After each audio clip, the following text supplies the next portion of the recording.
Does he have some of your best gear? Have you booked him? Have you built him? Today we are talking about Michelangelo and his potential that he really has and why he is a must-build champion for you. Hey you guys, it's Cece. Welcome back to my channel. Now, of course, today we are talking about some TMNT characters, and as I mentioned, I would be making videos on them coming up, but today I do want to highlight the one that we actually got for free.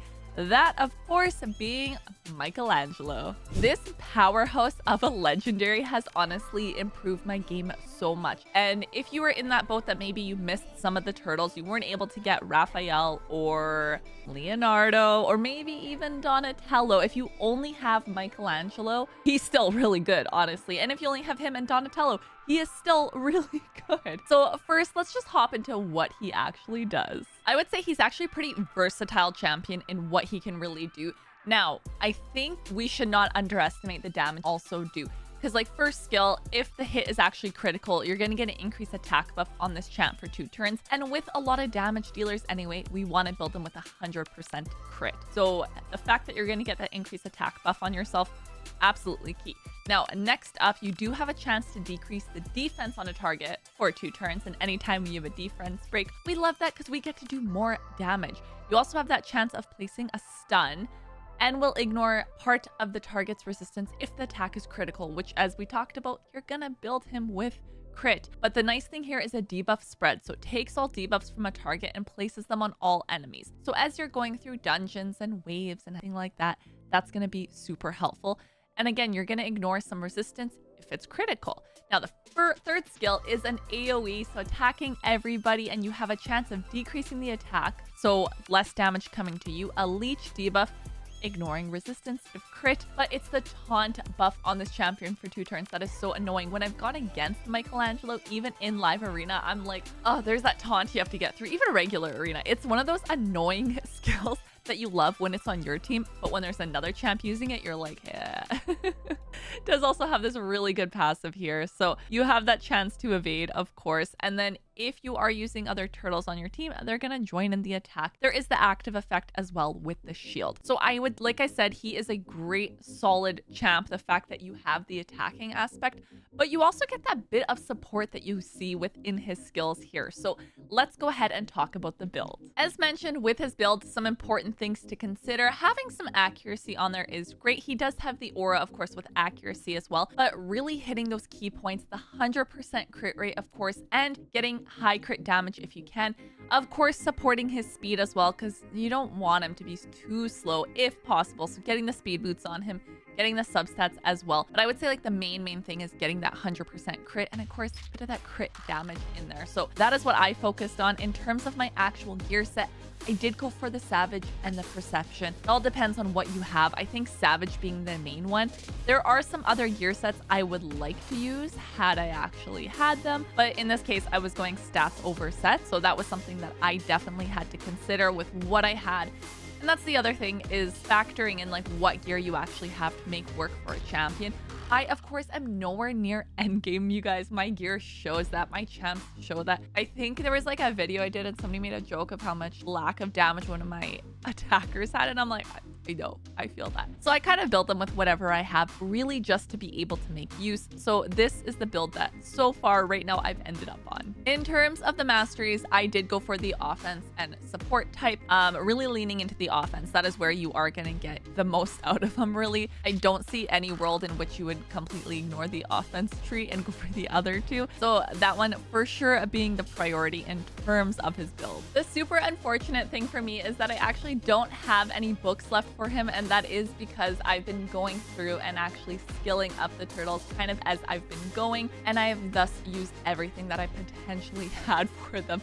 I will say though, he is going to be the next one that I throw skills into, because having these like this on cooldown onto a 4 turn, this one as well onto a 3 turn, plus the damage buff that you're actually getting in there. Same thing here, getting the damage buff. Like, he is 100% worth throwing books into. And I mean, I have a ton of other legendaries that I've been working on, but he is definitely hands down the next one that is going to be skilled up as I go ahead and find some more legendary books. So first, I want to actually show you guys what he can actually do in this battle and how annoying that taunt is. So going up against a team like this, I definitely am probably like the underdog. Like they have a better, more versatile setup, I would say, than I've actually got. But that's okay, and that's what I want to show you guys. So they're going to go first. I expected that to happen, having a faster aura. Try and take down Cece. I also expected that. And they may potentially do that, but that's okay because we want to see the turtles anyway. We want to see Michelangelo and see that taunt. So I'm going to skill 3 here, get some boost going on. And then let's remove these debuffs. And let's go in with the skill 2 here. So he's going to attack. And then there you go. Mikey went, Leonardo went. So I'll wait for this to actually come back around to Michelangelo. Try to decrease the turn meter, as you guys saw in there. And let's do the skill 3. That's crazy, isn't it? All right, so here is Mikey. So a few different things. We can attack everybody in here. We can also do this skill as well. But I think we want to do this one because I want you guys to see that taunt. So right there, ignore the damage, killed Wukong, and we just have to wait for UDK. But did you see the amount of damage coming out of there? That's crazy. There you go. And right there, he went again. So he did 9k at 9k, going in for that kill. As you can see, just in my arena stack here, like everybody's got Michelangelo and they're using him essentially. So let's go into some of these battles and either show you guys mine or show you theirs with Mikey on both sides. So you're bound to actually see something happen here. So we'll go in with the Sifty skill there. So his passive right there has already kicked in, which you got to see, which is great. Same thing's going to happen when I actually try to go ahead and fight theirs. But quite a bit of damage coming out of their Michelangelo. So they have a taunt happening on their side and like no damage to him because of his passive on their team, which is crazy. So let's see if we can potentially steal anything with Wukong. We cannot. That's okay.